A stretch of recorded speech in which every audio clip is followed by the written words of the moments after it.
Right now, in a building in San Francisco that has no sign outside, a team of engineers is building a device that could make your iPhone irrelevant. Not better than your iPhone. Designed to replace the entire concept of what a phone is. No apps, no app store, no home screen. Just a single AI agent that continuously monitors your context. What you see, what you say, what you type, what you search, and executes tasks on your behalf. The company building this device is OpenAI. And this week, they made 2 moves that tell you exactly where this is going. One of them got almost no coverage. The other got all the wrong coverage. I'm going to tell you about both.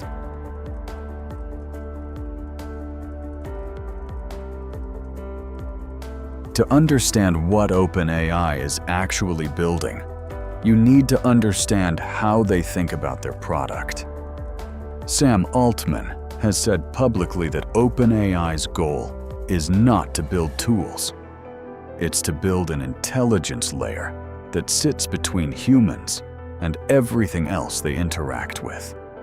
Every search, every purchase, every conversation, every decision, filtered through OpenAI. The problem with that vision is distribution. Right now, OpenAI needs Apple and Google to reach users.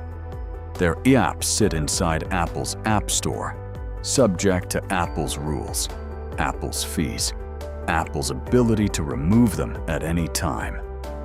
In March 2024, Apple actually restricted ChatGPT's ability to access certain system-level data on iPhones.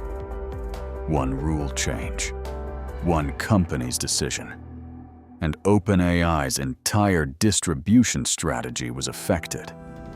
That is the problem the phone is designed to solve.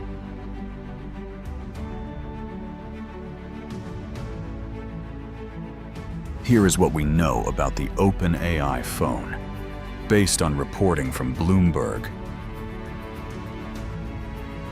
Ming-Chi Kuo, and Nikkei Asia.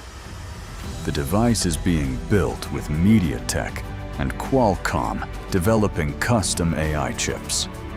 Luxshare, one of Apple's primary manufacturing partners, is handling production. Specs are expected by Q1 2027. Mass production target, 2028. But the hardware is almost beside the point. The real innovation is the operating model. Traditional smartphones are built around apps. You open Uber, you open Gmail, you open Maps. Each app is a separate interface, a separate data silo, a separate company with separate terms of service. The OpenAI phone would replace all of that with a single AI agent. You say, "Get me home." The agent calls a car, checks traffic, texts your partner you're leaving, and adjusts your calendar. All simultaneously, without you opening a single app. That sounds useful. It is useful. And that usefulness is exactly what makes it dangerous, in ways most tech coverage isn't discussing. For an AI agent to do all of that seamlessly, it needs to know everything. Where you are, who you're meeting, what you bought, what you searched, what you said on your last call. Everything. This isn't a feature, it's the architecture. The phone only works if OpenAI has complete, continuous, real-time access to your life.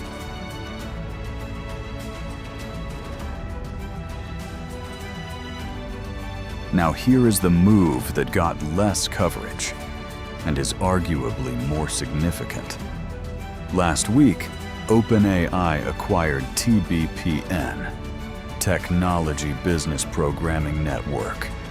It's a daily Silicon Valley talk show, currently on track to generate $30 million in revenue this year.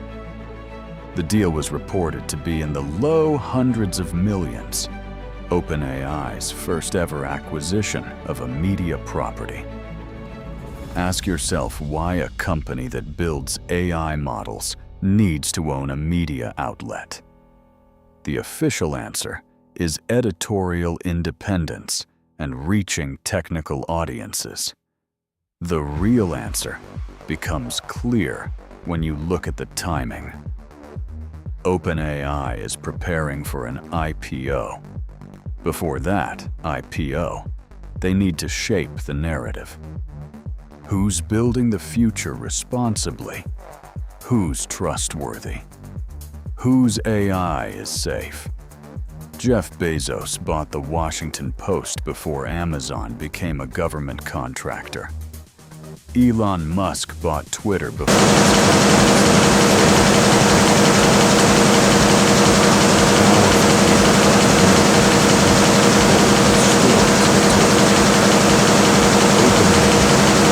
buying TBPN to reach nerds in Silicon Valley. They're buying it to own a seat in the conversation about what AI is allowed to do.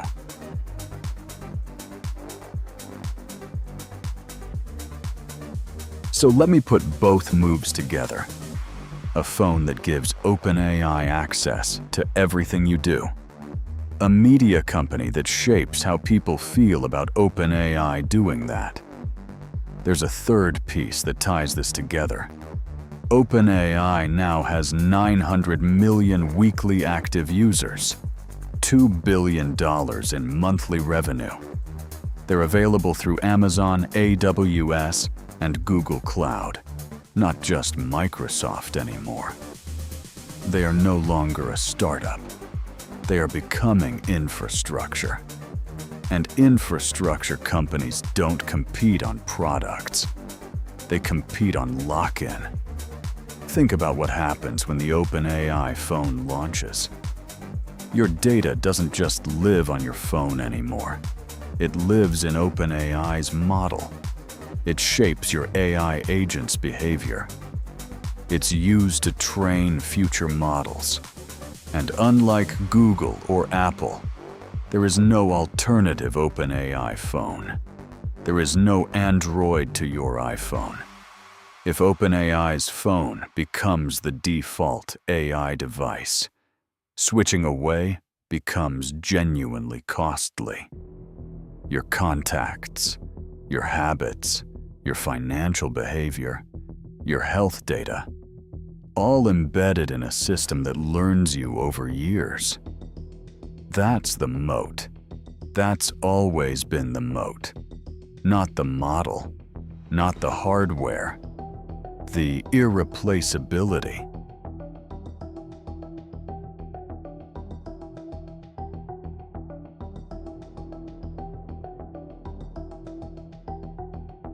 Here's the thing nobody is saying out loud. We have been in the app economy for 17 years. 17 years of Apple and Google controlling distribution, controlling what apps exist, taking 30% of every transaction, deciding what speech is allowed on their platforms. We built an entire civilization of companies and behaviors around that model. And most people came to accept it because they had no alternative. What OpenAI is proposing is not a better app economy. It's the elimination of the app economy.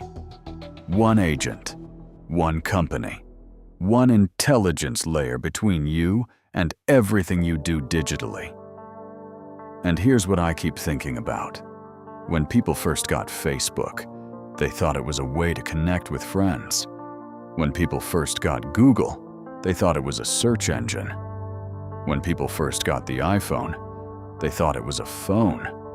None of them understood what they were actually agreeing to. We are about to make the same mistake again, at a larger scale. with a company that has learned from all of the previous mistakes and is building around them.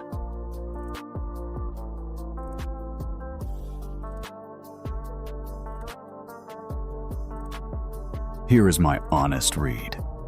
I am not saying OpenAI is evil. I'm not saying the phone is a conspiracy. I'm saying that when one private company builds the hardware, trains the model, owns the media, and controls the interface between you and the digital world, the incentives are not aligned with your interests. They are aligned with their shareholders. The question worth asking is not, will this technology be useful? It obviously will be. The question is, who benefits from you depending on it? And who do you become over 5 years, over 10 years, if every decision you make is filtered through a system that profits from your engagement, your purchases, and your data? These are not hypothetical questions. They are the questions we failed to ask in 2007 when the iPhone launched, and in 2004 when Facebook launched, and in 1998 when Google launched. We are being given the chance to ask them again before the infrastructure is built. That window is small, and it is closing. If you want to keep watching this window, subscribe. Next week, I'm looking at the AI system currently deployed inside 3 US federal agencies that almost nobody outside the government knows about. That one is going to change how you think about public infrastructure. Subscribe. Hit the bell. I'll see you in the next brief.